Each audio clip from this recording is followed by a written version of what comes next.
I've entitled this talk Antibiotic Withdrawal in Agriculture. Are we there yet?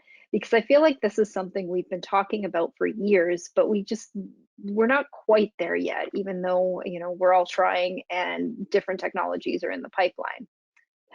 So as a place to start, antibiotics, they were discovered almost 100 years ago, so we've had them for a while, and they're used to treat bacterial human infections. They've saved countless human lives, and they're also used to boost agricultural productivity. But as early as 1945, we started to see antibiotic resistance. The antibiotics normally kill bacteria, but the more the bacteria are exposed to the antibiotics, the more they have chances to evolve resistance. And we used a lot of antibiotics, both in human medicine and in agriculture, over the last 100 years. So there's a lot of antibiotic resistance out there. Over the last 100 years, we've developed several classes of antibiotics, but we have seen resistance develop to all of them. There's no antibiotics out there right now that don't have some sort of resistance towards it. But the thing that you really have to remember is that the more antibiotics we use, the quicker resistance evolves. So there's almost like a budget of antibiotics that we can use before resistance evolves. So it's a question of how much do we want to use in agriculture versus how much do we want to reserve for just human medicine and saving human lives. So to be clear, we've been saying the antibiotic resistance crisis is coming for a couple decades now, but it is here now. So about 700 people die annually of antibiotic resistant infections that cannot be treated with any of the antibiotics we know about today. This number consistently increases every year. We never see a year-over-year decline. We always see a year-over-year rise in the number of people dying. Based on our projections of how fast this number is rising, we're guessing that by 2050, about 10 million people a year are going to die of antimicrobial resistant infections. In perspective, about 1 million people died during the first year of COVID. So this is a really big number. This is going to cost our global economy about $100 trillion by 2050 because there'll be missed time off work, we'll have travel restrictions. It's just not going to be fun. In addition, I don't want to take the wind out of COVID sails because it's been really bad, but there's no simple solution to antibiotic resistance. There are different types of infections with different pathologies and different etiologies. So a single vaccine or a single new drug is not going to help this situation. There's multiple types of infections, and this is a very complex and hard problem. Where are these deaths going to be? They're going to be in parts of the world that are already suffering inequities. Africa and Asia will take the bulk of the antimicrobial resistance deaths, each almost half, with Europe, North America, and Latin America being, not bearing the brunt of this. But make no mistake, this is a global problem. These bugs move routinely. So something surprising, of the antibiotics that are produced every year, 70 to 80% by volume are used in agriculture. Most of it's used in meat or other animal-based product production. You can see the little globe on one part of the slide here showing how many milligrams of antibiotics we use per kilogram of meat produced. Some countries use a lot more than others, but this is per kilogram of meat. So some use more in volume because they produce more meat. We use this amount of antibiotics in agriculture because we've switched to a very intensive style of agriculture. So this is a picture of a farm in California where 800 acres is used and 250,000 cows pass through that 800 acres annually, which is very high density farming. In this dense environment, there's stress, there's infections, there's a good opportunity for infections to jump from animal to animal, and therefore antibiotics are used to keep the animals healthy in this type of environment. So one of the questions is it worth it? Like, let's just stop using them tomorrow and we'll figure it out.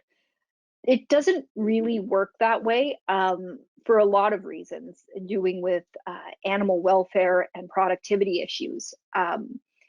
And there's an argument that if we just start eating animal protein, this would all go away. And that's probably true, but it's not a switch humans are willing to make before 2050 when this is really going to be quite bad. So it's better to solve the problem than trying to make hypothetical, you know, questions about what we're doing. So before the use of antibiotics, the dairy industry had 95% more mastitis infections than they do now. Mastitis infections are very painful for cows and reduce productivity in our dairy industry. So if we eliminated antibiotics, we're subjecting the dairy cows to a lot more pain than we would have if we're using them. Antibiotic growth promoters, so just speed at which animals are growing, increase body weight in chickens by about 18% or by about 8% and improve feed efficiency by about 5%. So that's actually a big number when we're talking about chicken growth. And it's also affecting mortality rate. So in no antibiotics chickens, so chickens that you raise without antibiotics, you have a mortality rate during the growth period of about 4.2%. This is compared with about 2.9% if you're raising conventional broilers, so broilers with a little bit of antibiotic. Might seem like a small number, 1.3% difference, but the United States produced 10 billion chickens last year. So that's 130 million chickens that were extra in mortality rate with the no antibiotics. And this is sad, for the chickens, for their deaths, but it's also a more drain on our agriculture. It's grain that you produced that you don't get to eat now. It's carbon emissions that you had from harvesting the grain to feed the chickens that don't go into your food supply. It's the water that went to water the chickens that are not in your food supply. So it's a bigger productivity issue. Also, birds raised without the use of antibiotics have higher indicators of poor welfare. Their eyes are burnt, there's lesions on their foot pads, and they have air sacculitis, which all indicate they're not as healthy as the birds that are getting the antibiotics. So I don't think we can keep doing this, but at the same time, there are a lot of arguments that it does improve agriculture.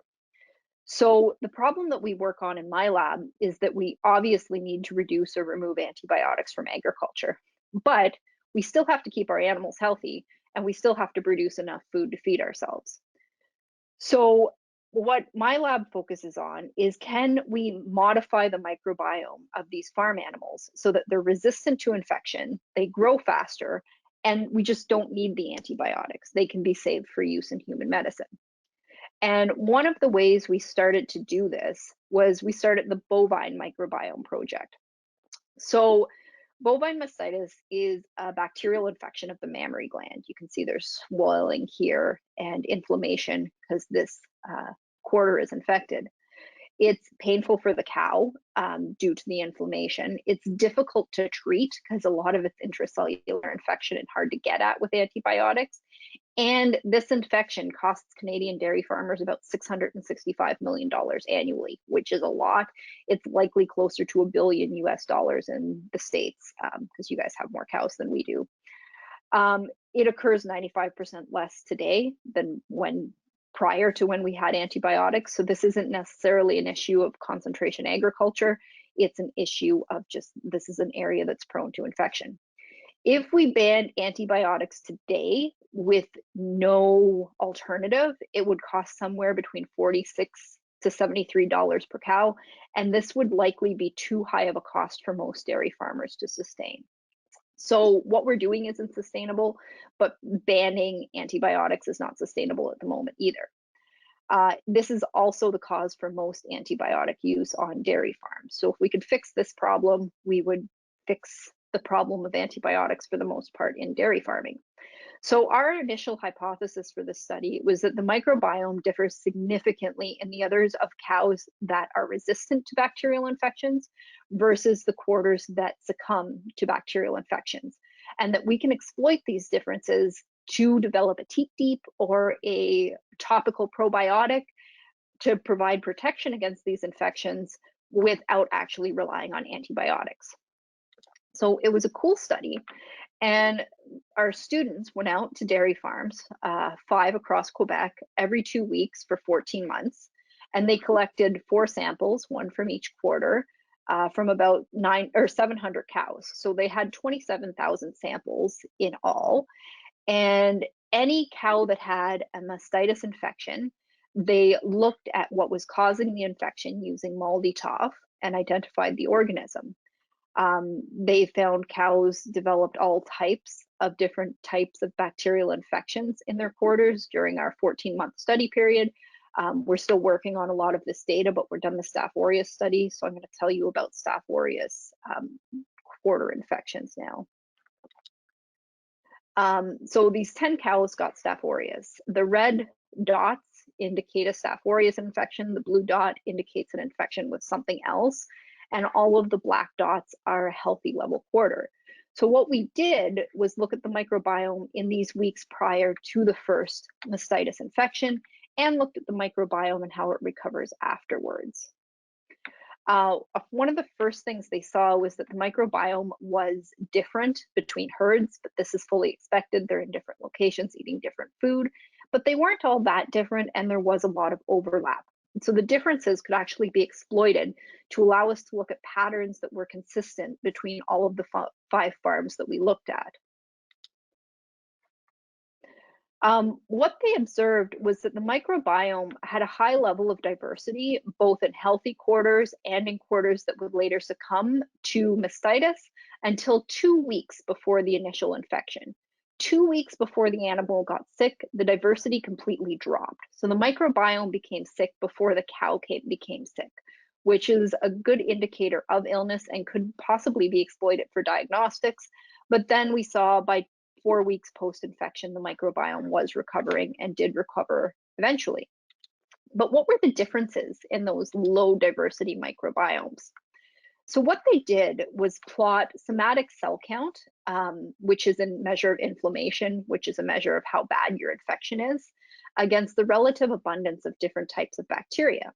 And what you can see here is there's some quarters that are incredibly healthy. There's no inflammation up here, but you have a population of nearly 100% of some of these organisms, even though that quarter is outrageously healthy. And when we looked at these on a genus level, we saw that Staphylococcus and Aerococcus were both part of these microbiomes of extremely healthy cows. So we're thinking that these could actually be really good probiotics. So we took some of these quarters that were very healthy but had low diversity and did metagenomics. So we sequenced all the genes there so we could get this to a species level. And what the species were Staphylococcus xylosis and Aerococcus uranii.